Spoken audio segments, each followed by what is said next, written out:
I remember the moment everything stopped feeling like my life and started feeling like something I was trapped inside. One minute I was standing in my kitchen, the next I was on the floor, my body folding in on itself like it had forgotten how to function. The pain didn't come gradually, it hit all at once, sharp and violent, like something inside me had torn open. I don't remember the ambulance ride. I'd barely remember the hospital intake. What I do remember is waking up days later, weak, disoriented, and completely dependent on everyone around me. The doctors explained it in careful, controlled tones. Complications, internal damage, a long recovery ahead. Weeks, maybe months, before I could function normally again. I nodded like I understood, but the truth was I didn't. Not yet. Not until I got home and realized just how helpless I really was. I couldn't stand without support. My hands trembled when I tried to hold anything heavier than a phone. Even breathing too deeply sent sharp reminders through my abdomen that I wasn't in control anymore. My spouse tried to hide how worried they were, but I could see it in the way they hovered, the way they checked on me every few minutes, the way they hesitated before leaving the room. Then came the conversation that changed everything. "I can't be here all day," they said quietly one evening, sitting at the edge of the bed. "I've picked up extra shifts. We need it, especially now." I understood. I really did. Medical bills don't wait for recovery. Life doesn't pause just because your body does. "My parents offered to help," they added, "just during the day, until you're back on your feet." I hesitated for a second, not because it didn't make sense, but because something about it didn't sit right with me. Still, I pushed that feeling down. I didn't have the luxury of being picky. "Yeah," I said finally. "That's fine." They moved in 2 days later. At first, everything seemed normal, too normal. Meals were prepared on time, medication schedules were followed precisely. My mother-in-law spoke in soft, careful tones, always asking if I needed anything, always smiling just a little too long. My father-in-law stayed mostly quiet, observing more than participating. If someone had walked in, they would have seen a perfect picture, concerned families stepping in during a time of need. But I started noticing things, small things. Conversations that stopped the moment I entered a room, even if it was just me being helped into a chair. Glances exchanged when they thought I wasn't looking. Doors that were gently closed, not obvious, just enough to keep sound from traveling. One afternoon, I woke up from a light sleep and heard them in the hallway. Their voices were low, almost inaudible, but there was something in the tone that pulled me in. "Not yet," my father-in-law murmured. "She's still too aware." My mother-in-law responded quickly. "Then we wait, but not too long." There was a pause, and then something that made my chest tighten. "We don't get another window like this." The floor creaked slightly as I shifted in bed, and just like that, the voices disappeared. Silence replaced them so completely it felt unnatural. I stared at the ceiling, my heart beating just a little faster than it should have. Maybe I misheard. Maybe the medication was messing with me. That's what I told myself. That's what I wanted to believe. But deep down, something had already started to change. It wasn't fear. Not yet. It was awareness. And once that settles in, it doesn't leave. A week before everything happened, I had made a decision that felt almost unnecessary at the time. I upgraded parts of the house, not for security, not really, but for convenience. Voice-controlled lights, automated locks, and a monitoring system we had originally bought months earlier and never used. It was meant for a future we hadn't stepped into yet, something we kept postponing. Instead of returning it, I installed it in the spare room, mostly out of boredom and a need to feel productive. I remembered joking about it, saying at least now I could control something in the house without getting up. Back then, it felt like a small win. Now, it was the only reason I wasn't completely in the dark. That afternoon, I couldn't sleep. The medication dulled the pain, but never quite gave me rest. I lay there, staring at my phone, scrolling through apps without really seeing anything. Then I noticed it, the monitoring app, still active, still connected. I tapped it without thinking. At first, there was nothing but a faint static hum. Then, voices. Clear, too clear. "We need access before the next evaluation," my father-in-law said. My entire body went still. The camera wasn't even in the same room as them. It was down the hall, but the audio picked up everything, every word, every pause. "She won't pass a full capacity check in this state," my mother-in-law replied. "You saw her this morning." My grip tightened around the phone. They were talking about me, not with concern, not with care, with calculation. "What about the estate?" he asked. My chest tightened instantly. Estate. There was only one thing that could mean. My grandfather, the inheritance he left behind, the one I hadn't even fully processed yet because everything had happened so fast. "She's the sole beneficiary," my mother-in-law said calmly. "Everything is already in her name. Accounts, properties, all of it. It's just a matter of control." Control. The word echoed in my head like a warning. "Then we don't wait," he replied. "If her spouse gets involved, it complicates things." "They won't," she said firmly. "Not if we move before that becomes a problem." I felt something cold settle deep in my chest. This wasn't speculation. This wasn't concern. This was a plan, a structured, deliberate plan. "We just need her signature," she added. My breathing slowed, not because I was calm, but because I didn't want to make a sound, didn't want to risk anything that might alert them. My mind was racing now, piecing everything together in real time. The whispers, the glances, the timing of their arrival, none of it was coincidence. "And in this condition," my father-in-law said, his voice lower now, almost satisfied, "she won't even understand what she's signing." That was the moment everything shifted. Not just awareness this time, not just suspicion. It was clarity, sharp and undeniable. They thought I was weak. They thought I was unaware. They thought I was an opportunity. I slowly lowered the volume on my phone, even though I was alone in the room. My hand was pounding so hard it felt like it might give me away anyway. I stared at the ceiling again, but this time I wasn't drifting. I wasn't guessing. I was listening, recording, remembering, because whatever they were planning, they had already made one mistake. They assumed I wasn't paying attention, and now I was. I didn't sleep that night. Not really. Every time I closed my eyes, their voices replayed in my head with terrifying clarity, each word sharper than the last. "We just need her signature." It looped over and over until it stopped sounding like a sentence and started sounding like a countdown.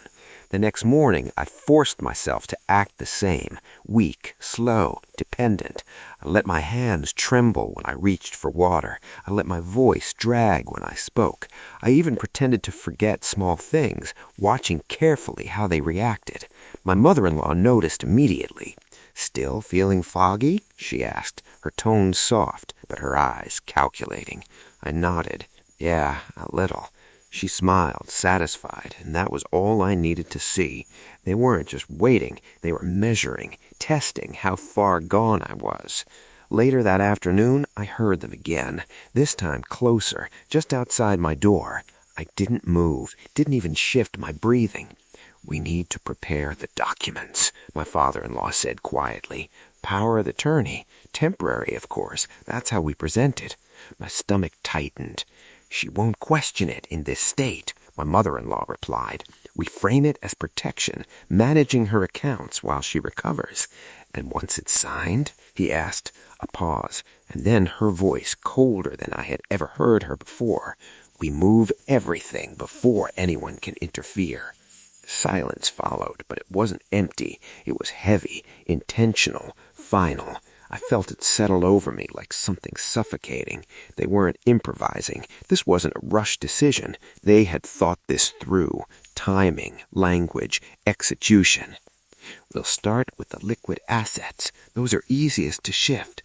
Offshore accounts are already prepared." Offshore.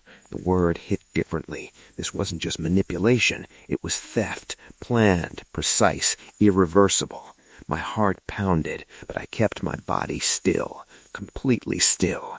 "And her spouse?" he asked. "Working," she said simply, "and trusting." I clenched my jaw so hard it hurt. They said it so casually, like it was a given, like trust was something to exploit, not protect. "We do this clean. No noise, no suspicion." I heard footsteps then, moving away from the door, their voices fading with them. I stayed exactly where I was for minutes after they were gone, just staring at the wall, letting everything sink in. The plan, the timing, the assumption that I was nothing more than a body in a bed. Slowly, I reached for my phone. My hand wasn't shaking this time, not from weakness, from something else. Focus. I opened the monitor app again, checking the recordings, making sure everything was captured. It was. Every word, every detail, stored. That's when the weight of it really hit me. Not just what they were doing, but what I had to do next. I couldn't confront them, not yet. I couldn't warn my spouse, not without proof strong enough to destroy any doubt. And I definitely couldn't let them know I was aware. Because the moment they realized that, everything would change.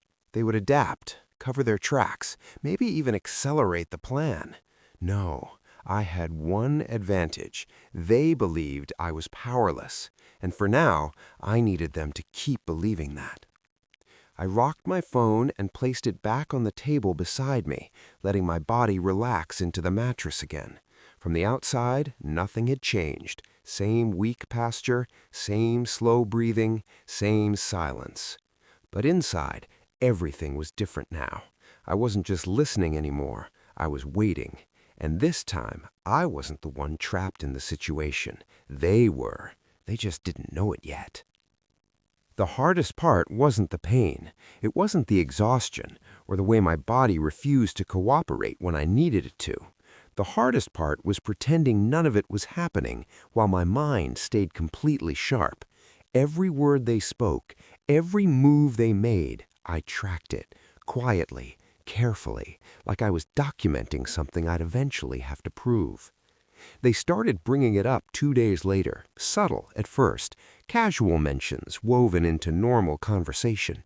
"You know," my mother-in-law said one morning as she adjusted the blanket over me, "situations like this can be complicated financially." I gave a slow, tired nod, keeping my expression blank.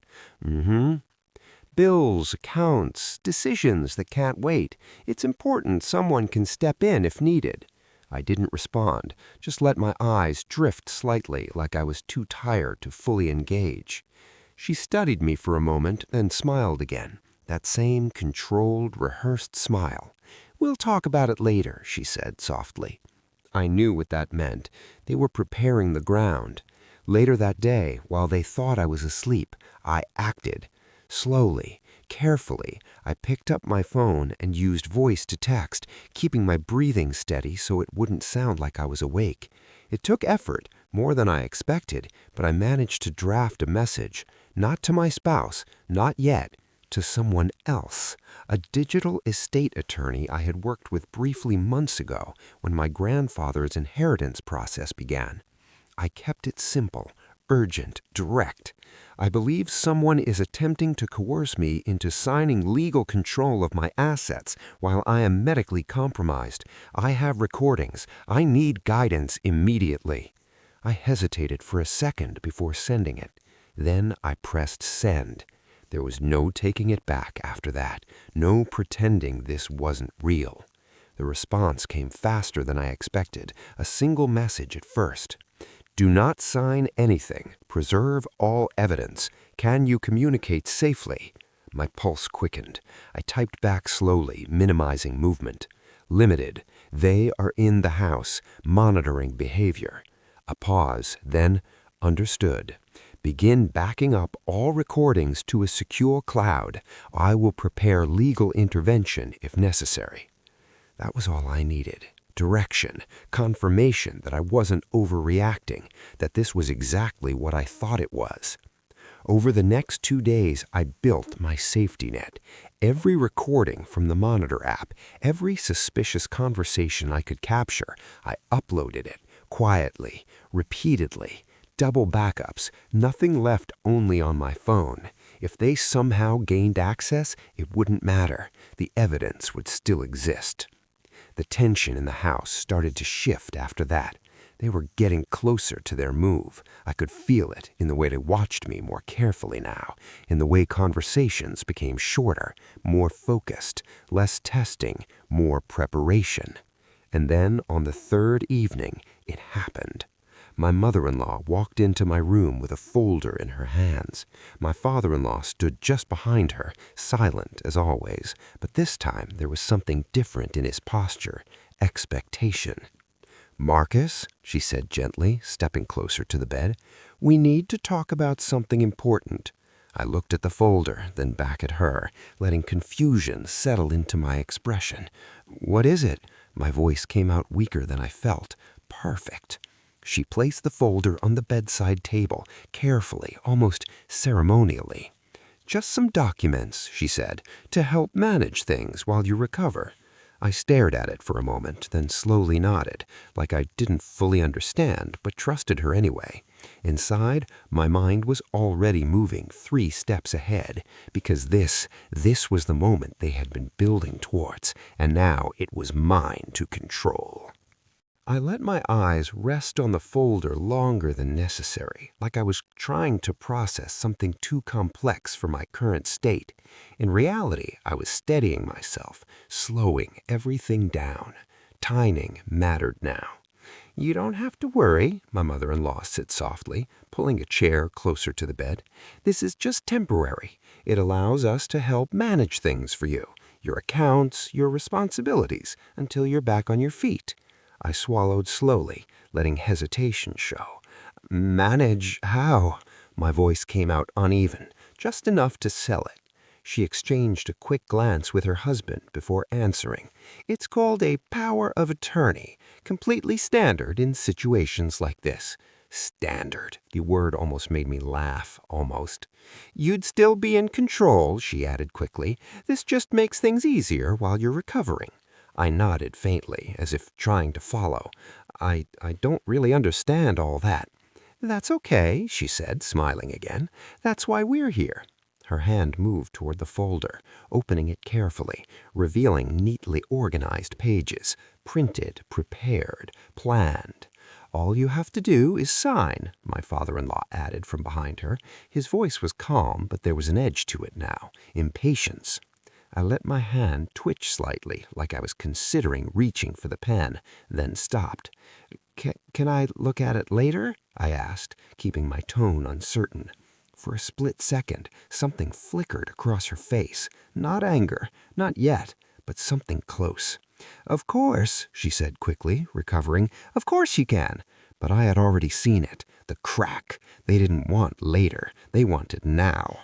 "Maybe after you rest," she added, closing the folder again, a little too carefully this time. "You need your strength." I nodded again, letting my eyes drift shut as if the conversation had drained me. "Yeah, maybe later." Silence hung in the room for a moment longer than it should have. Then stepfalls, slow, controlled. They left together, the door closed softly behind her. I waited, counted to 30 in my head, then opened my eyes. My body felt different now, not weak, not fragile, focused. I reached for my phone immediately, opening the monitor app. The audio picked them up almost instantly. "She hesitated," my father-in-law said. "She's not as out of it as you said." "She's still weak," my mother-in-law replied, but there was tension in her voice now. "We just need to push a little more." "We don't have time to push," he snapped quietly. "Every day we wait increases the risk." A pause, then lower, sharper. "We do this tomorrow." My grip tightened around the phone. Tomorrow. That was their deadline. "Then we make it happen tomorrow," she said. "No delays." Silence followed again, but this time it wasn't calm. It was pressure building.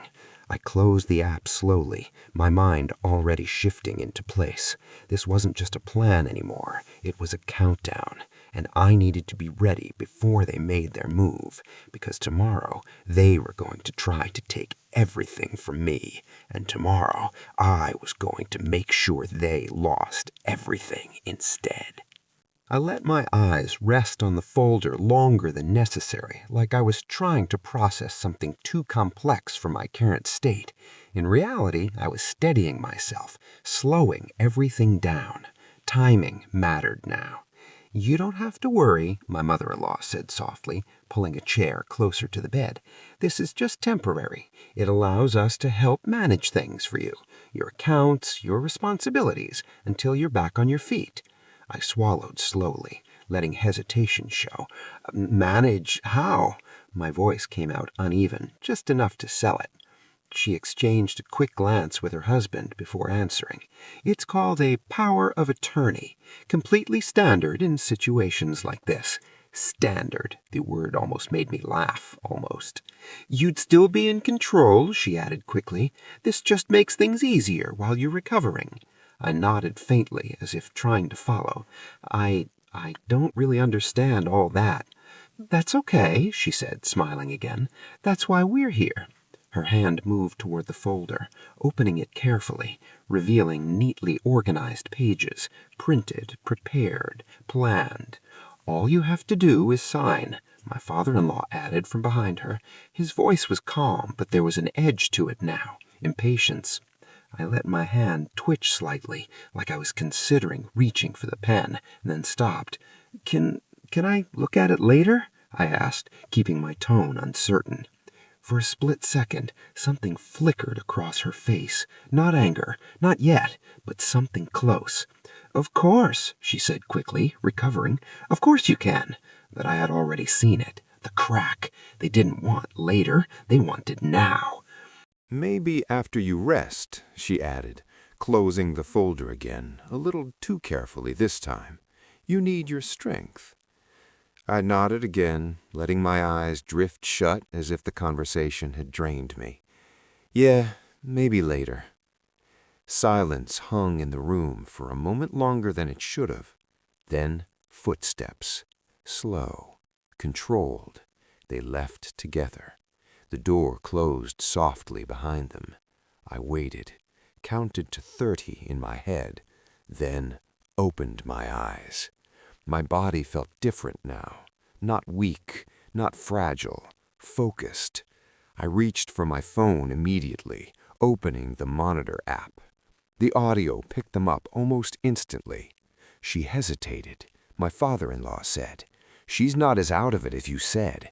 "She's still weak," my mother-in-law replied, but there was tension in her voice now. "We just need to push a little more."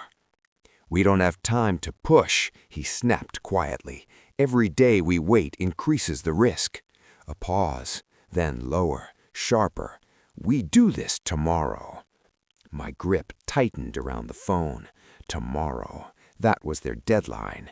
"Then we make it happen tomorrow," she said. "No delays."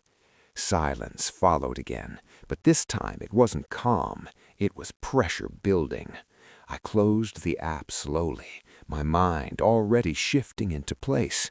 This wasn't just a plan anymore. It was a countdown, and I needed to be ready before they made their move, because tomorrow they were going to try to take everything from me, and tomorrow I was going to make sure they lost everything instead.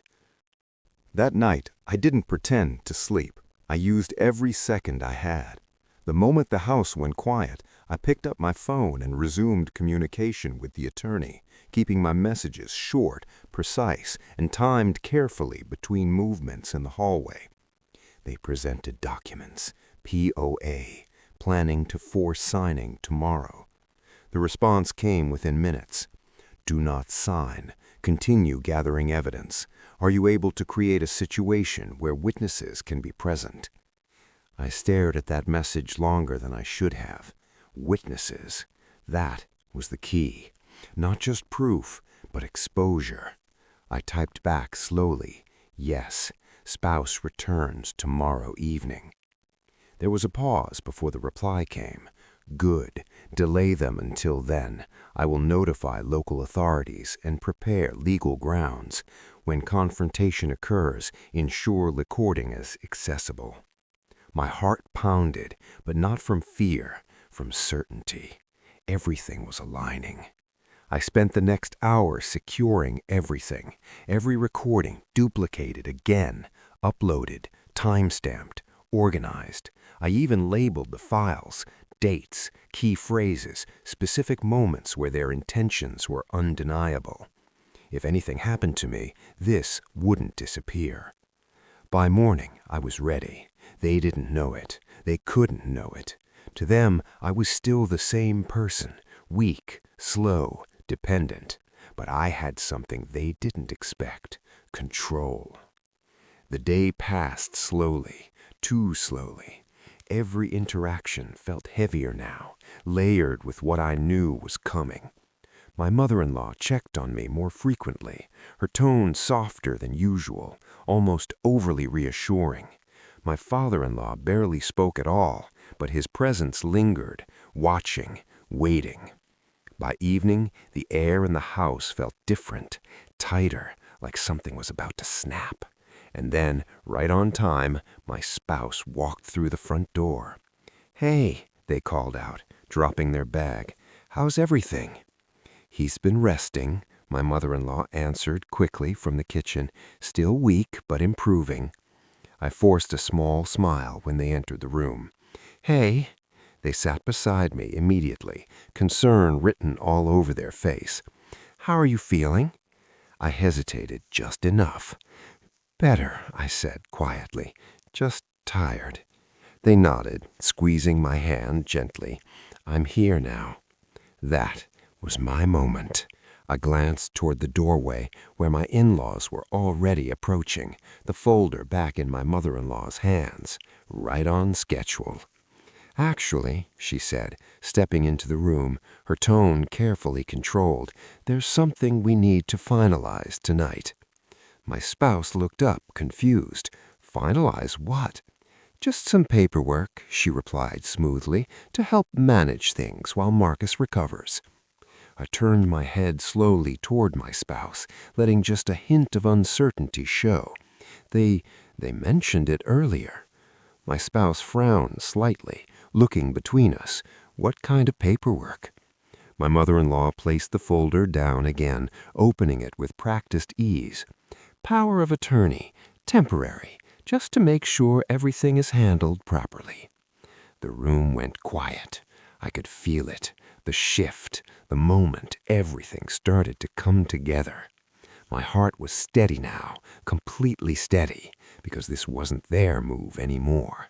This was mine, and they had just walked straight into it. My spouse didn't reach for the folder. That was the first crack. Instead, they looked at me, really looked this time, like they were trying to read something beneath the surface. "Marcus," they said slowly, "did you ask for this?" I let the silence stretch just enough to matter. My eyes moved from them to the folder, then to my mother-in-law, then back again. "They said it would help," I replied quietly. Not a lie, not the truth either. My mother-in-law stepped in immediately, her voice smooth, controlled. "It's purely for convenience. Bills, accounts, things that can't wait while he recovers." "We can handle that together," my spouse said, still not touching the papers. My father-in-law shifted slightly behind her. "And what happens when you're not here?" he asked. "You're working overtime. Someone needs authority to act." Authority. There it was again. I watched my spouse hesitate, just for a second. That was all they needed. "Exactly," my mother-in-law said gently. "This is about protecting him." Protecting me.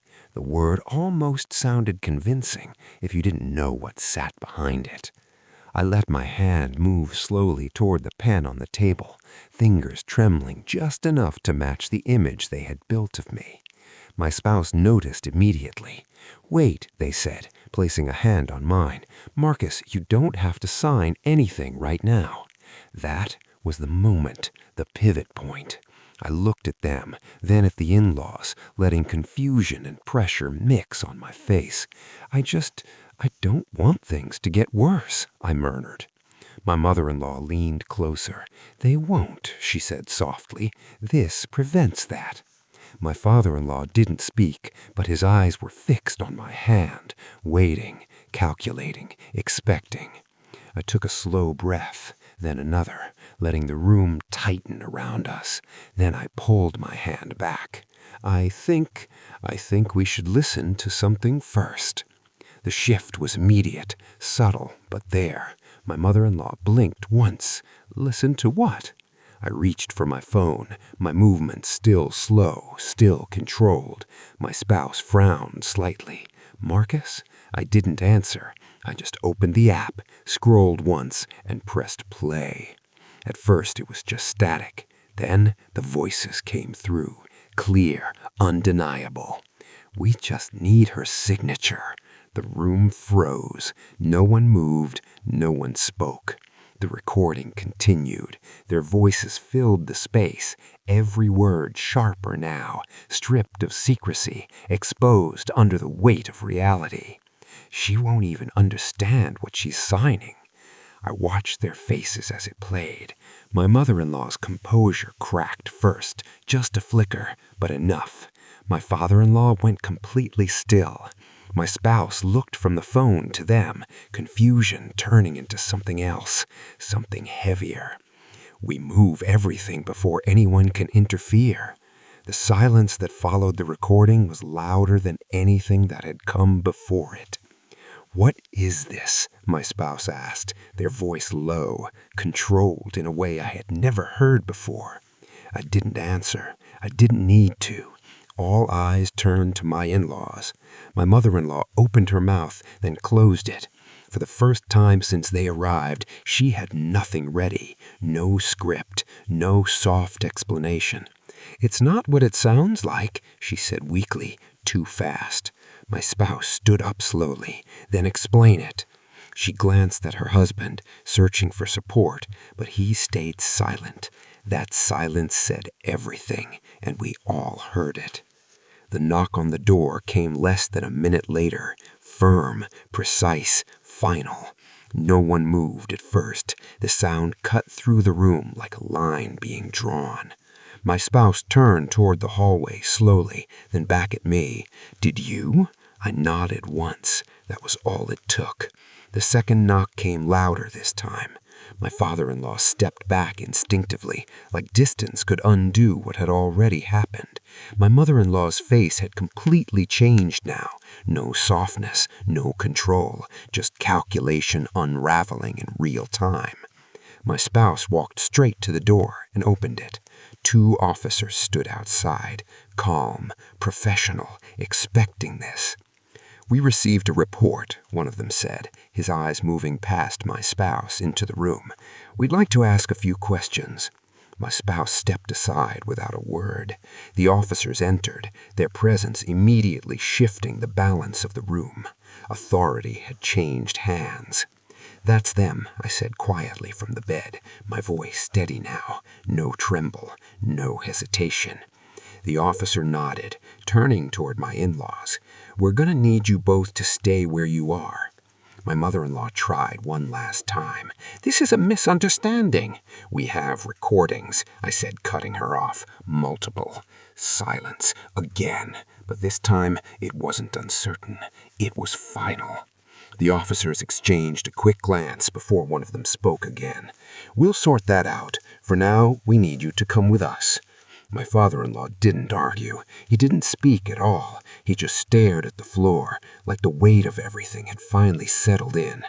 My mother-in-law looked at me one last time, not with guilt, not with regret, with something colder, something that said if she had the chance, she would do it again. Then they were gone, just like that. The door closed behind them, and the house fell into a silence that felt completely different from before. Not tense, not hidden, clean. My spouse stood there for a moment, then turned back to me slowly. "Marcus," they cried, "why didn't you tell me?" I shook my head, slowing my pack down. I needed proof, not suspicion, not doubt. Proof. They nodded, processing everything, then walked back to the bed and sat down beside me. "I'm sorry," they said quietly. I shook my head. "You trusted them," I replied. "That's not something to be sorry for." They looked at me then, really looked this time, and I could see it, the shift, not just relief, respect, understanding. "You handled this," they said. "Even like this, you handled it." I leaned back against the pillow, my body finally allowing itself to feel the exhaustion I had been holding off. "I had to," I said. They thought I was powerless. I paused, letting the weight of everything settle completely, then added, quietly but firmly, "They were wrong." The house felt different the moment they were gone. Not just quieter, lighter, like something heavy had been pressing down on it and finally lifted. But the aftermath didn't arrive all at once. It came in pieces. The officers took statements that night, right there in the living room while I stayed in bed, answering what I could, replaying parts of the recordings when asked. My spouse didn't leave my side except when necessary. Their presence steady now, grounded in something deeper than concern. Trust had been shaken, but not between us. If anything, it had been reinforced in a way neither of us expected. "We'll be in touch," one of the officers said before leaving. "Based on what we've heard, this is serious, very serious." The door closed behind them, and for the first time since all of this began, there was nothing left to anticipate. No whispers, no watching, no waiting for the next move. Just stillness. My spouse sat beside me, elbows on their knees, staring at the floor for a long moment before speaking. "I keep replaying it," they said quietly. "Everything they said. I don't understand how people can think like that." I didn't answer immediately, because I had been thinking about that too. Not just what they did, but how easily they did it, how natural it sounded. They didn't see me as a person. They saw a situation. My spouse nodded slowly, like the words landed somewhere deeper than expected. The next few days moved quickly, faster than my body could keep up with, but not faster than the consequences unfolding around us. Formal charges were filed: attempted fraud, coercion, conspiracy to unlawfully transfer assets. Words that sounded clinical on paper, but carried weight in reality, heavy weight. We were contacted by the attorney I had messaged, who coordinated everything with precision. The recordings were submitted, authenticated, backed by timestamps and metadata. There was no room for doubt, no space for interpretation. It was all there. Every word they thought was hidden, every plan they believed was safe, exposed completely. "They're trying to deny intent," the attorney told us during a call, "but the recordings make that very difficult." I almost laughed at that. Difficult wasn't the word. Impossible was closer. Still, the legal process moved at its own pace, controlled, methodical. But one thing happened faster than expected. The restraining orders, granted almost immediately. They weren't allowed anywhere near me, or the house, or any of my accounts. That part felt final in a way nothing else had yet, like a door closing that would never open again. One evening, about a week later, my spouse sat beside me again, holding their phone. "They've been reaching out," they said. I didn't need to ask. "Who? What are they saying?" I asked. They hesitated. "That we misunderstood. That they were trying to help. That the recordings were taken out of context." I let out a slow breath. "Of course they are." My spouse looked at me. "Do you want me to respond?" I shook my head. No, there was nothing left to say. Some things don't deserve closure. They just deserve distance.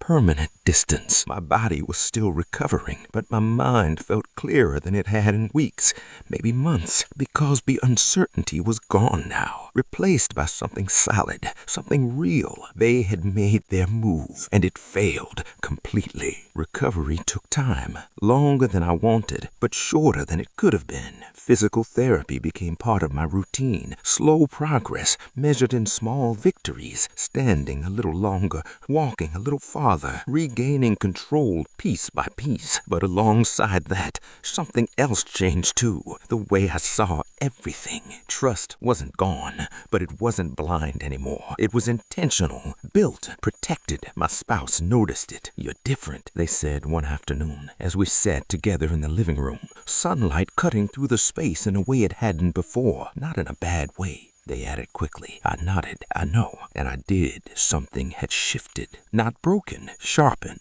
The legal case moved forward steadily. There were no dramatic courtroom moments, no last-minute reversals, just evidence, clear, structured, undeniable. Their social standing, the image they had built over years, collapsed quietly but completely. People talk, especially when something like this surfaces. The details didn't stay private for long. They never do. Actions have consequences, the attorney told me during one of our final conversations. And in this case, the consequences are permanent. Permanent.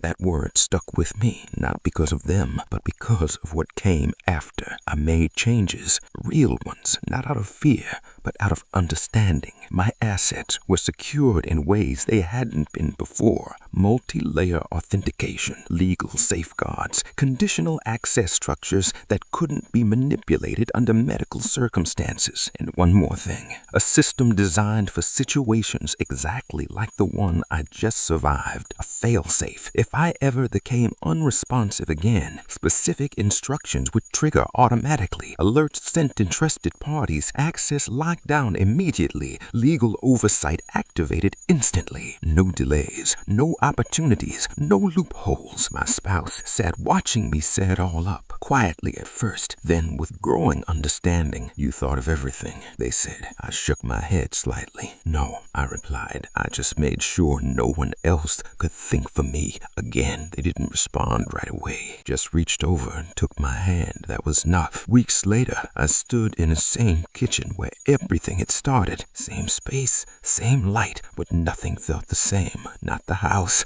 not me. I leaned against the counter, steady now, fully present in a way I hadn't been since before the surgery. You okay? My spouse asked from behind me. I turned slightly, nodding. Yeah, and I meant it, not because everything was perfect, but because everything was clear. Some betrayals tried to take everything from you, your trust, your stability, your sense of control. But sometimes, if you catch them early enough, if you stay aware long enough, they end up doing the opposite. They expose themselves completely, and in doing that, they give you something back, not what you had before, something better, control, real control. I glanced at my phone on the counter, the same device that had captured everything, that had turned whispers into evidence, intention into consequence. It didn't look like much, just a screen, just an app, but it changed everything. And if there was one thing I understood now, completely and without doubt, it was this. When people think you're at their weakest, that's when they reveal who they really are. The only question is whether you're paying attention. I was, and that made all the difference. The first time I left the house after everything, it felt unfamiliar in a way I hadn't expected. Not threatening, just different. Like the world had shifted slightly while I was lying still, and now I had to adjust to it. My steps were slow, measured, but steady. My spouse stayed close, not because I needed the support anymore, but because neither of us was quite ready to let go of that closeness yet. "Fresh air suits you," they said, glancing at me as we walked. I gave a small nod. Feels earned. That was the truth of it. Everything felt earned now. Even something as simple as standing outside without pain felt like a victory built on everything that had happened. We didn't talk much about my in-laws anymore. Not because we were avoiding it, but because there was nothing left to figure out. The situation had run its course, legally, emotionally, practically. They had tried, they had failed, and they were now dealing with the consequences of that failure. Still, traces of it lingered in small ways. A notification on my spouse's phone that they ignored without checking. A letter that arrived one morning and went straight into a drawer without being opened. The past doesn't disappear instantly. It fades, gradually, on our terms. "Do you ever think about it?" my spouse asked suddenly as we reached the end of the street. I knew exactly what they meant. "Yeah," I said honestly, "but not the way I used to." They looked at me, waiting.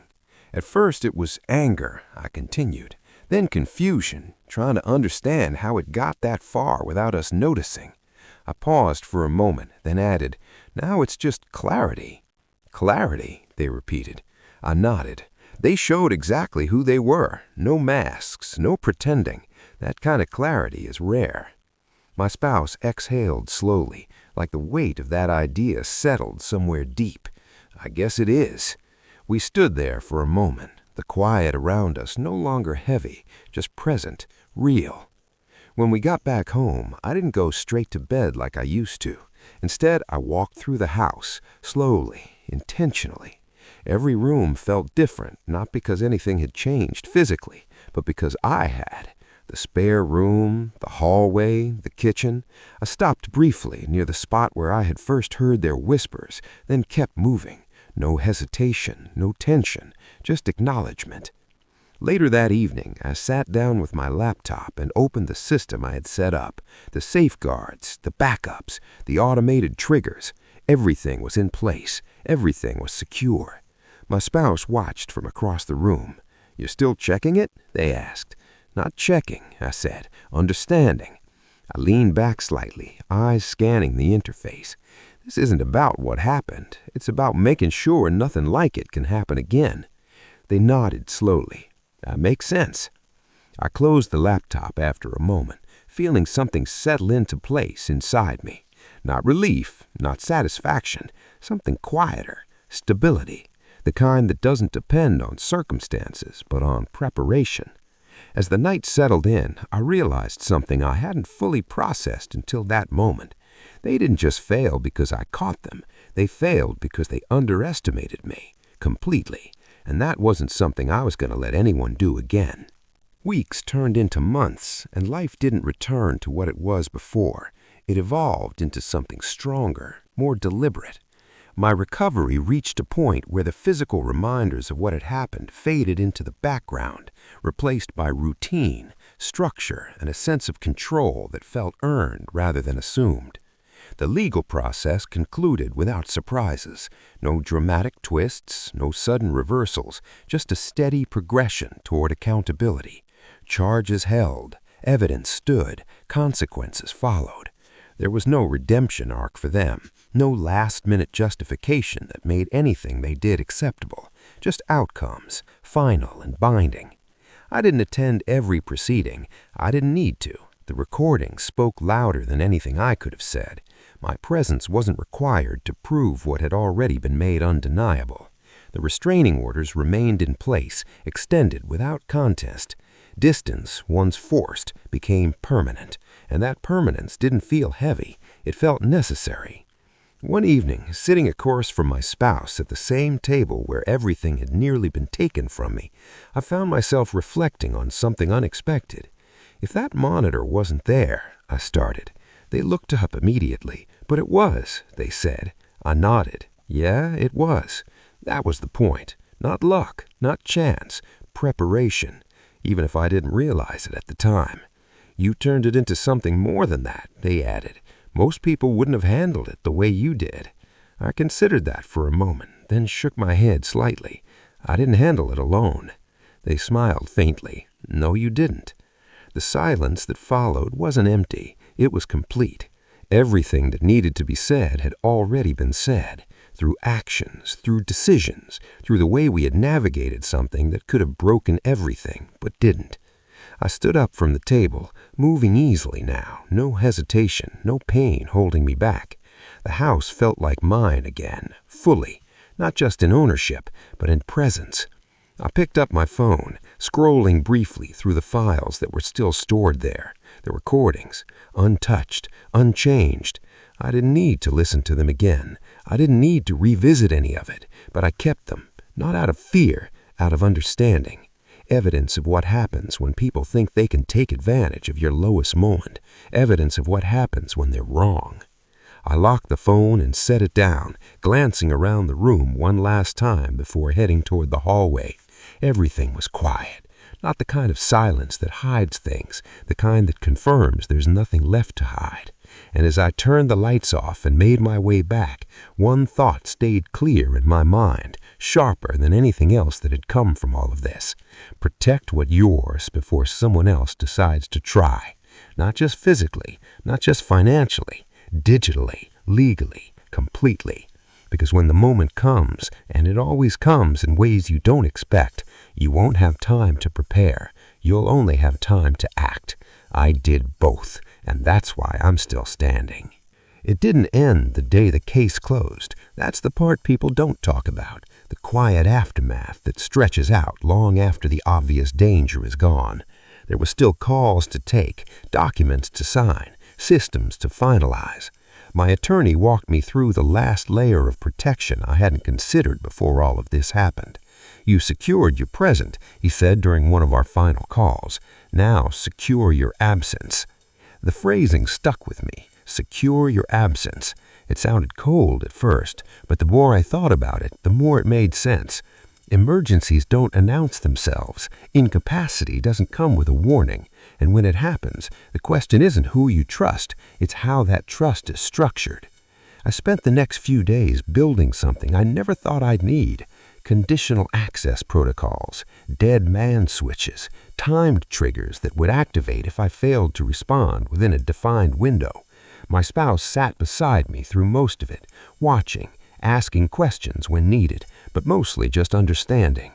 So if something happens again, they started. Everything locks down, I finished, automatically. Notifications go out, access gets frozen. No one can move anything without oversight. They nodded slowly. Even me?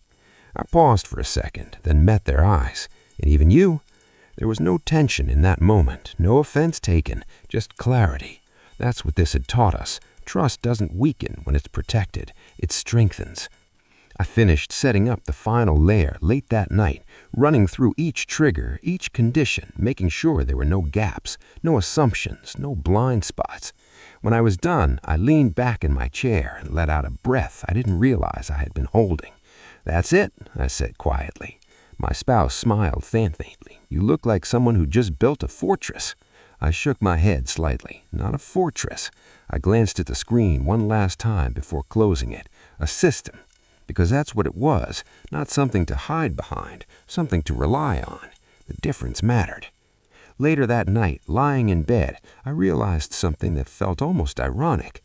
The moment they chose to act, when they thought I was at my weakest, was the same moment everything started shifting in my favor. Not because I was stronger than them, but because I paid attention when they thought I couldn't. And that's all it took. Awareness, timing, control. They had the plan, I had the proof, and in the end, that made all the difference. Time moved forward the way it always does, quietly, consistently, without waiting for anyone to catch up. What changed was how I moved with it. I wasn't reacting anymore. I was anticipating, building, reinforcing. The experience didn't make me paranoid. It made me precise. My routine shifted. Weekly system checks became normal. Not obsessive, not excessive, just intentional. Financial dashboards reviewed regularly. Access logs monitored. Alerts configured in ways that made sense, not just technically, but practically. My spouse adapted alongside me, not because they had to, but because they understood. "It's not about expecting something bad to happen," they said one evening as we reviewed everything together. "It's about being ready if it does." I nodded. Exactly. That was the balance. Not fear, not overcorrection. Preparedness. Clean, controlled, sustainable. One afternoon, months later, I found myself back in the spare room. The same room where the monitor had been placed, the same device that had captured everything without intention, without awareness of what it would become. I picked it up, turning it over in my hands. Simple, ordinary, easy to overlook.